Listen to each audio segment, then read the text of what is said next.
అందరికీ నమస్కారం. Welcome to Telugu wallet. వివాహం జరిగి కేవలం 22 రోజులు మాత్రమే జరిగింది. అయితే ఈ మధ్యలోనే ఆ నవవధువు కాటికి పయనమైపోయింది.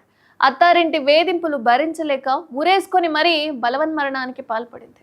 కారణం ఏంటంటే ఈ హృదయ విదారక ఘటన అనేది మంచిర్యాల జిల్లా హాజీపూర్ మండలం గొల్లపల్లిలో చోటు చేసుకుంది.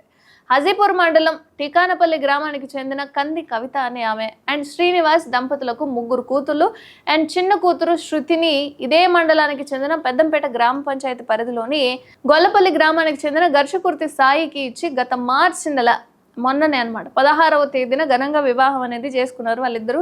అండ్ కుటుంబ సభ్యుల సమక్షంలోనే జరిగింది. పెళ్లి సమయంలో వరకట్నం కింద 9 తులాల బంగారం అలాగే 5 లక్షల కట్న కానుకలు అనేవి సమర్పించారట పెళ్లి కూతురు తరపు నుంచి.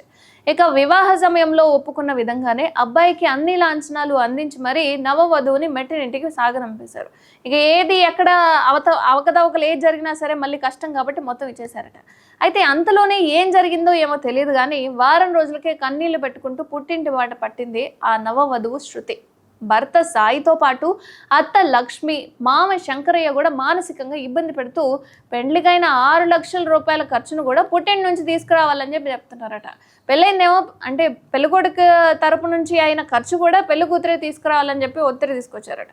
దీంతో చేసేది ఏం లేక శృతి తల్లిదండ్రులు కూడా సోమవారం రాత్రి 50,000 రూపాయలు సాయికి అందజేశారు. సరే ఉన్నది ఎంతో కొంతయ్యా మరి మా దగ్గర ఇంత ఉంది అని చెప్పి ఇచ్చేశారట. మిగతా సొమ్మును కూడా తొందరలోనే ముట్టు చెప్పమని చెప్పి ఆ శృతి తల్లిదండ్రులు టీకనపల్లి గ్రామానికి తిరిగి వెళ్ళిపోయారు. సో చెప్తాము అని చెప్పి వాళ్ళు ఇవ్వమని చెప్పడం, వీళ్ళు కూడా సరే అయ్యా సర్దుకోండి అని చెప్పి వెళ్ళిపోవడం జరిగింది. ఇంతలోనే మళ్ళీ ఏమైందో ఏమో తెలియదు కానీ తెల్లవారుజామున 6 గంటల సమయంలో అత్తగారింట్లో బాత్రూంలో చున్నీతో మరి ఆ ఇంట్లో కూడా వేసుకోలేని సిచ్యువేషన్తో బాత్రూంలో ఉరేసుకోవాల్సిన సిచ్యువేషన్కి వచ్చింది. ఆత్మహత్యకు పాల్పడింది శృతి. ఈ సమాచారం అందుకున్న శృతి తల్లిదండ్రులు బోరును వెలిపిస్తున్నారు. సంఘటన స్థలానికి చేరుకొని పోలీసులకు ఫిర్యాదు కూడా చేశారు. పెళ్ళై ముచ్చటగా కేవలం 3 వారాలు కూడా తిరగక ముందే వరకట్న వేధింపులకు పాల్పడ్డారని, అల్లారు ముద్దుగా పెంచుకున్న తన బిడ్డను చంపేశారని కన్నీరు మున్నీరు అవుతున్నారు తల్లిదండ్రులు. అంటే ఇక శృతి తల్లిదండ్రులు ఇచ్చిన ఫిర్యాదుతో విచారణ చేపట్టిన పోలీసులు శృతి భర్త ఎవరైతే ఉన్నారో సాయితో పాటుగా మృతురాలు శృతి అత్త అలాగే ఆయన శంకరయ్య ఉన్నాడు కదా మావయ్యని, సో వీళ్ళ 3గురిని కూడా అదుపులోకి తీసుకున్నారు. అసలు ఏం జరిగింది ఏంటి అని విచారణ అయితే చేపడుతున్నారు. కేవలం 22 రోజులకే నవవధువు అయిన వధువు మృతి చెందడం అనేది ఇటు టికానపల్లిలో కూడా గొల్లపల్లిలో విషాద ఛాయలు అలుముకుంటున్నాయి.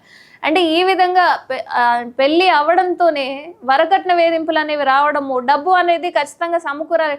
ఏడగొట్టుకుంటారు ఈ డబ్బంతా, ఏడ తీసపోయి ఏం చేస్తారో ఏమో అర్థం కాదు. కానీ పెళ్ళయ్యి ఆ ఇద్దరు వధువుల మధ్య ఆ సంబంధం కానీ లేకపోతే ఆ ప్రేమ కానీ ఏది లేకుండా ఈ విధంగా ఆ అత్తమామలు ఇద్దరూ కలిసి అండ్ భర్తతో సహా ఈ వరకట్న వేధింపులు ఏవైతే ఉన్నాయో అండ్ దీని మీద ఈ టాపిక్ మీద మీరు ఏమనుకుంటున్నారు? వరకట్నం అనేది నిజంగా కరెక్టా కాదా? ఎంతవరకు ఉండాలి ఈ మితి అనేది కామెంట్ చేయండి.